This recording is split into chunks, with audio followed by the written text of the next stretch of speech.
Hello, everybody, and welcome back to another action-packed, double-dose power-bombing edition of I Don't Know Shit, the Life and Times of Sycho Sid. I'm your host, Brent Piles, and with me, just like he was in episode 47, he's here in episode 48 at GA WrestleNet, but he's got a different shirt on. Glenn Abbott. Glenn, how you doing? Yes, I am supporting the original villain himself, Mr. Regal, Blackpool's finest, this evening. Always a great. I'm repping our star boy Bukayo Saka. You certainly are. And smart it looks too. Thank you very much. But we're not here to talk about t-shirts or anything of that nature. We're going to talk about Sycho Sid. And if you watched episode 47 before you ventured over here to episode 48, but if you haven't, of course, listen to episode 47. Go back and do that. Our buddy Sid was screwed, Glenn, rightfully screwed out of the World Wrestling Federation. He certainly was. That was probably a bigger screw job than the Montreal screw job. You know what, Glenn? A lot of people would say that that's untrue, but I'm going to agree with you on that. That was way more screwy than the Montreal screw job. That rotten Shawn Michaels and that filthy Jose Lothario. Yep. I mean, that rotten Jose Lothario and that filthy Shawn Michaels. They ruined everything. Even that way around. It's still the same. It's still the same. They screwed Sid out of the title. They did. And we didn't see Sid for a couple of weeks on Monday Night Raw, but we did see him on an episode of Shotgun Saturday Night where he took on one Crush, who is currently a member of the Nation of Domination. So you remember Shotgun Saturday Night, Glenn? Yes, I do. I just say I find it funny that whiter than white guy Crush is part of the Nation. It really doesn't, and soon he'll be a biker. So yeah, and then a member of the NWO. Mm-hmm. And then my favorite tag team, not my favorite tag team, but my favorite tag team name, Chronic. All right, for obvious reasons. Anyway, let's put the match up here. Let's have a look-see at Sid versus Crush on Shotgun Saturday Night. A very interesting concept. If you don't know what Shotgun Saturday Night is, they would do the early episodes in like a nightclub setting. I was going to say this was where they were in the club, wasn't it? I think we've touched on these before. We've talked about them in Warring to Attitude. Absolutely, we have. We probably talked about this specific match. I think it might be fun to go back someday and maybe. Oh God, that girl's cheeky. I think it might be fun to go back and watch some of these. Go back. Maybe you'll see it again. Me, you, and the mayor, I think would have fun watching some of these. I like the setting. I think it's cool. It is, isn't it? It's reminds me of some of the dives that I've worked in. I was going to say with some of the women as well, by the look of it. It says Sycho Sid, fairly nuts. That's brilliant. That's a fair statement. Yeah. Here we go now. I don't know. I mean, this obviously wouldn't work nowadays, but this is a really cool concept for the 90s, I think. It is. I mean, it's a. Did they show this in your neck of the woods, Glenn, on TV or no? Don't think so. I don't remember it. They showed it here, but it was like 11 o'clock on Saturday nights or something like that. Well, it would be because it was Shotgun Saturday Night.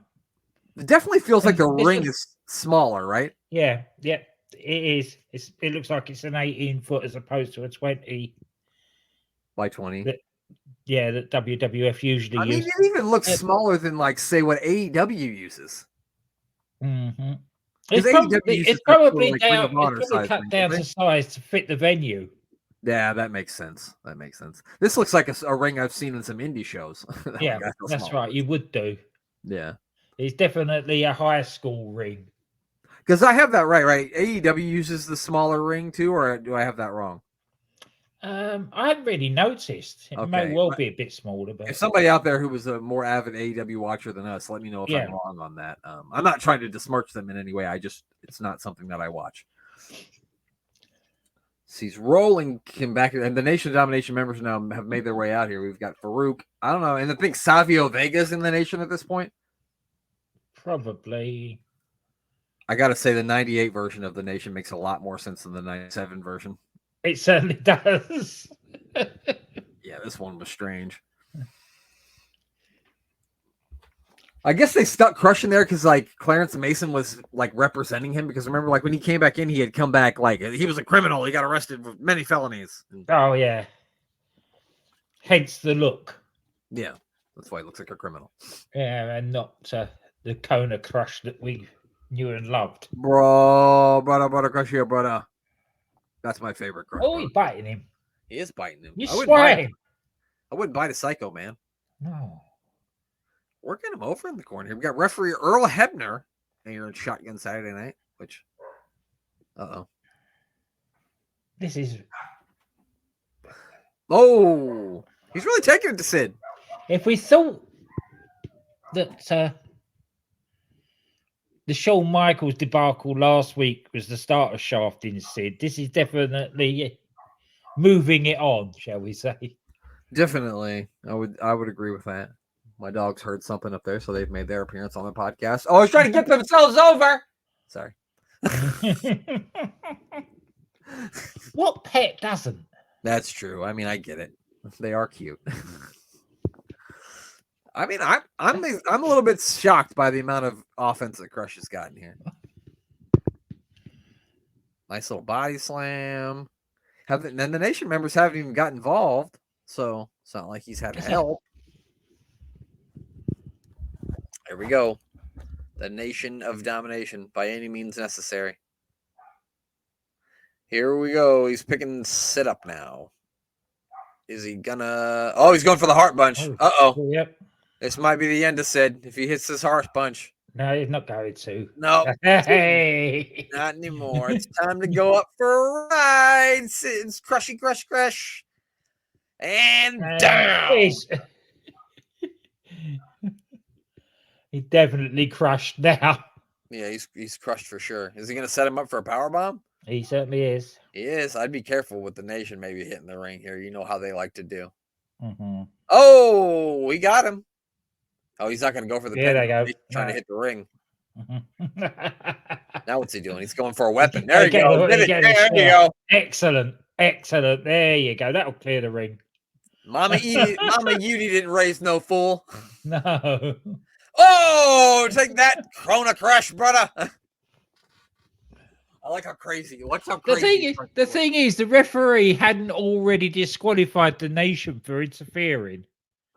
Yeah. But then he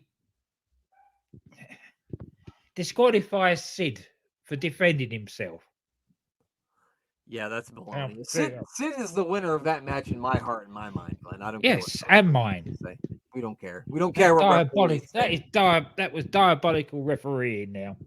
Yeah, absolutely. Now I'm going to go upstairs and have a wrestling match with my dogs, and we'll be right back. Well, it was a 4-1 handicap, but I'm mad. I ended up on top, coming up on top, and the dogs are now quiet. I'm just kidding, everybody. I didn't do anything to my dogs. They're fine. They're outside. Just let them out. That's all. They live better than most people. They're fine. Trust me. My one dog refuses to lay on the floor. He won't lay on the floor. He only lays on couches or beds. He doesn't lay on the floor. He was born in a barn, Glenn, but he won't lay on the floor. Believe this? Yes. Anyway, back to Sid. They get soft. He's now headed to Thursday Raw Thursday. Glenn, what is Thursday Raw Thursday most remembered for? Oh, God. It was totally forgettable. That was... Well, there's one thing that people always talk about. One certain person who may be running NXT right now lost his smile on Thursday Raw Thursday. Oh, God, yeah. I forgot that was the start of that. And also, people might have forgot about this, but Sycho Sid did battle with one Stone Cold Steve Austin at Thursday Raw Thursday. And that's what we're going to have a look at right here, right now, is Austin versus Sid. So that's a nice treat, don't you think? They're throwing the stars at him here, aren't they? Crush and now Stone Cold. Yeah, this is like the early starts of Stone Cold's run, and he was still heel at this point. Yeah. Or they're still trying to make him heel, but people are cheering him anyway. They haven't fully embraced that he's a babyface yet. No. I always liked the shows. Well, go ahead. What are you gonna say? That was Sid's career, really. Yeah, that's true. I always like the shows from this arena. I think it's Lowell. It's in Lowell, Massachusetts. I can't remember the name of the arena, but I like the look of it. I don't know. I just like the balcony look of it. I just think it looks really cool. That arena's seen some stars go through it. Absolutely. I mean, I know that Ring of Honor has done a lot of shows there, and there's been a lot of wrestling at this building. This arena and that Hammerstein Ballroom that ECW would run in a lot. Those are like just visually some of my favorite arenas to watch wrestling in. I remember Chaotic doing a lot of stuff in Lowell. That makes sense. They're based in the East Coast, so that makes sense. Here we go. Sid now. So they saw a lot of people who were before they became stars. Exactly. That's it. Yeah. That's awesome. Here we go. Sid. Oh, that ought to be a disqualification. He kicked him right in his crazy pills. Yeah. I do think it's funny the way Austin celebrated, though. That was good. Oh, he didn't know that. And again. Come on, Kyoto. Then he flipped everybody off. Here we go. Uh-oh. Stone Cold really? This isn't fair. He hit him in the nuts twice, so he's already at a disadvantage. You might as well get Shawn Michaels out here with a camera. There we go. Now we're talking. Now he's loading up on him, Old City Sid. Powerbomb him through the table. No. Oh! Face first into the ring post. There's a referee in the front row. Did you see him? Yes. Wow. He had to bite. He probably ref this match better than freaking Mike Chioda at this point, just allowing nut shots. You son of a bitch, Chioda. I didn't mean it. Mike Chioda's fine. Sorry. If you ever see this Mike Chioda, I didn't mean it. I'm sorry. Well, we have to call it how we see it, and it was bad refereeing. That's true. That is true. We know something about bad refereeing, Glenn. We watch the Premier League. We certainly do. Yeah. Only get started on that one. Yeah, not again. Hopefully, we don't have any debacles this weekend. This is kind of a lazy abdominal stretch, or maybe just can't completely do it because Sid's such a huge human being. Oh, he's doing a great job of selling it, though. He is. Oh, he got caught. Dude. Come on, Chioda. Jeez. Disqualify him. Look at him out of there. I can't believe this. Chioda's. There we go. Now we got to stop. There we go. That's more like it. Oh! Damn it. Every time Sid has something, Austin has an answer for it. Every single time. He cannot get over on Austin. Not yet, anyway. Now a front face lock. This has got a lot more mat wrestling than I thought it would. I would not have called the front face lock. That's not on my bingo card.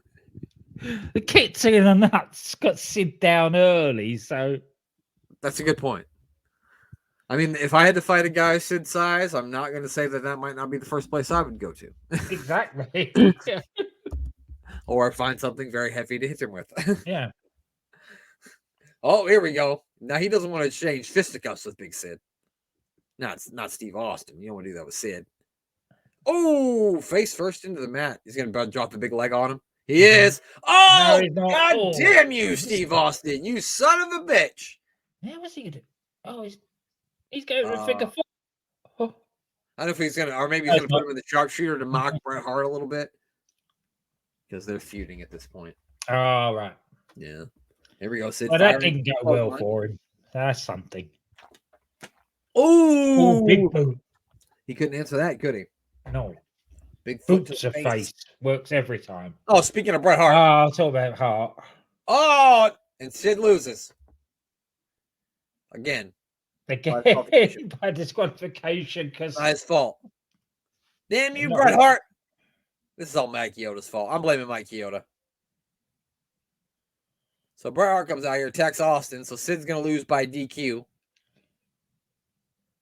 Disqualify him. That's it. Oh, there we go. Sid said, fuck this, man. Yeah, kick his ass. Kick Chioda's ass while you're at him. Helicopter powerbomb him. That's what I want to see. Damn it, Chioda. Oh, I got another referee, more referees. And we got 3 referees out here. I heard a zebra. Who's the guy? Oh, we've got Dave Hebner in a leather jacket looking really snazzy. Yeah. I don't know who the old guy is with the bald spot. I'm not sure about that one. They're not going to be able to hold these guys back, especially not Sid. No. Oh, now these guys are hugging. I think they've settled their differences and now they're hugging. Okay, never mind. Now he's choking. They're joking. It's a different kind of love. Pat Patterson's on the outside of the ring. He knows better to get in there. Oh, it's Gerald Briscoe. Gerald Briscoe with the tonsure. Here we go. I believe that. So Bret Hart's going to win the final, the final four match at In Your House, final four, and then he's going to be the champion. And then I believe Sid is going to face him for the championship the next night on Raw, because Sid was rightfully supposed to face Shawn Michaels for the title tonight on Thursday Raw Thursday. That's right. Yes, he lost his smile. Yeah. Yeah, and you know what? People say it's because he didn't want to drop the belt to Bret Hart. I say because he was afraid of Sycho Sid. That's why he lost his smile. Of course it was. Of course it was. I think if you go back in the archive, we say that at the time. Probably. That sounds like something I would say because it's the truth. But there you go. Sid loses 2 matches by disqualification, but in our hearts and in our minds, he won them. He wins them both. That's right, pal. We won't hear another word about it. Standing tall in both matches. That's right. We won't hear another word about it. As a matter of fact, we won't hear any more words except for Glenn saying goodbye. Goodbye.